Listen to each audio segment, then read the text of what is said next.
नमस्कार, आप देख रहे हैं एसकेएल न्यूज और मैं हूं आपके साथ महिमा जय।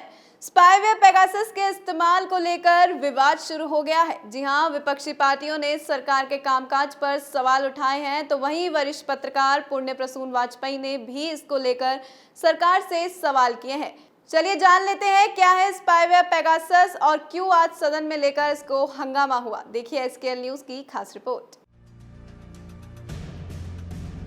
इजराइल की साइबर सुरक्षा कंपनी एनएसओ द्वारा तैयार किया गया स्पाईवेयर पेगासस एक बार फिर चर्चा में है। द वायर की एक रिपोर्ट में दावा किया गया है कि स्पाईवेयर का इस्तेमाल भारत में भी किया जा रहा है।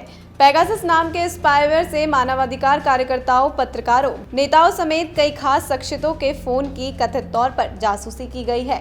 रिपोर्ट सामने आते ही विपक्षी नेताओं ने सरकार के कामकाज पर सवाल उठाना शुरू कर दिया है। पेगासस सॉफ्टवेयर के जरिए भारतीय मोबाइल नंबर्स को निशाना बनाए जाने से जुड़े खुलासों को विपक्ष ने गंभीर बताया है।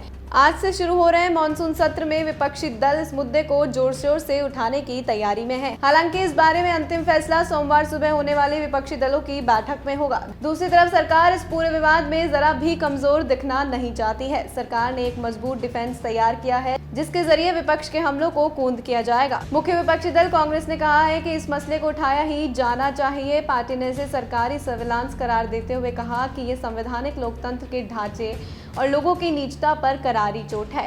राज्यसभा में कांग्रेस के उपनेता आनंद शर्मा ने द इंडियन एक्सप्रेस से बातचीत में कहा कि सरकार ये कहकर बच नहीं सकती कि उन्हें वेरीफाई करना होता है या कुछ और। ये बेहद गंभीर मामले हैं। कौन सी एजेंसियां हैं जिन्हें मालवेयर मिला है, किन एजेंसियों ने पेगासस खरीदा है, ये कोई ऐसी बात नहीं है जिससे सरकार भाग सके। वरिष्ठ पत्रकार पुण्य प्रसून वाजपेयी ने भी इसके जरिए सरकार को घेरा है। पुण्य प्रसून वाजपेयी ने अपने ट्वीट में लिखा, लोकतंत्र पर साइबर अटैक। जज, मंत्री, पत्रकार, विपक्ष के फोन टैप पर वाजपेयी के ट्वीट पर यूजर्स की भी अलग अलग प्रतिक्रिया देखने को मिल रही है। अरविंद तिवारी नाम के ट्विटर यूजर ने लिखा, आपका तो इस लिस्ट में नाम ही नहीं है, तो आप क्यों चिंता कर रहे हो। श्रीनिवास बीवी की भी इस पर प्रतिक्रिया आई है। उन्होंने लिखा, जब अंग्रेज थे तब भी जासूसी इनका धंधा था, आज जब नहीं है तब भी जासूसी का धंधा जारी है। आखिर सुधरोगे कब।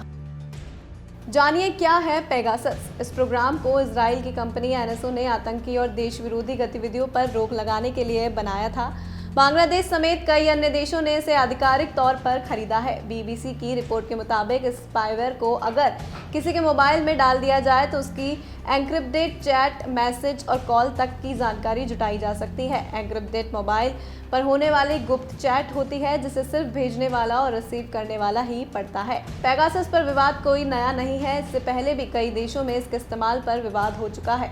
भारत में अभी तक रिपोर्ट्स में ही इसके इस्तेमाल का दावा किया जा रहा है। सरकार की तरफ से इस पर कोई आधिकारिक पुष्टि नहीं की गई है, न ही अभी तक इसका कोई डेटा मिल पाया है कि भारत सरकार ने इसे एनएसओ से खरीदा था। कंपनी ने सफाई में कहा था कि वह इसे सरकारों को ही देती है, जिससे आतंकवाद और अपराध के खिलाफ लड़ाई में इसका इस्तेमाल किया जा सके।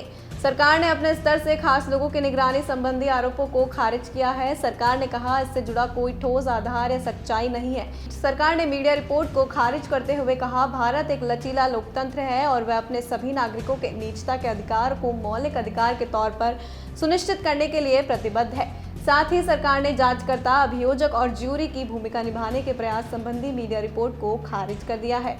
दरअसल ये डेटा सबसे पहले पेरिस स्थित मीडिया एनजीओ फॉरबिडन स्टोरीज और एमनेस्टी इंटरनेशनल के पास लीक होकर पहुंचा था। बाद में इसे एक रिपोर्टिंग कंसोर्टियम के हिस्से के रूप में वॉशिंगटन पोस्ट, द गार्जियन समेत 17 मीडिया संस्थानों के साथ शेयर किया गया।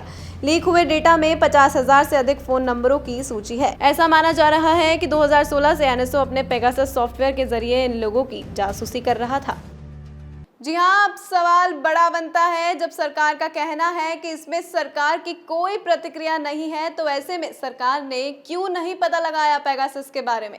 लेकिन अब वहीं ऐसे में दूसरी ओर विपक्ष को महंगाई, बेरोजगारी के साथ साथ अब एक और मुद्दा घेराव के लिए मिल गया है। जी हाँ, मॉनसून सत्र में पेगासस को लेकर भी विवाद छिड़ चुका है। फिलहाल के लिए इतना ही। आप देखते रहिए एसकेएल न्यूज। नमस्कार।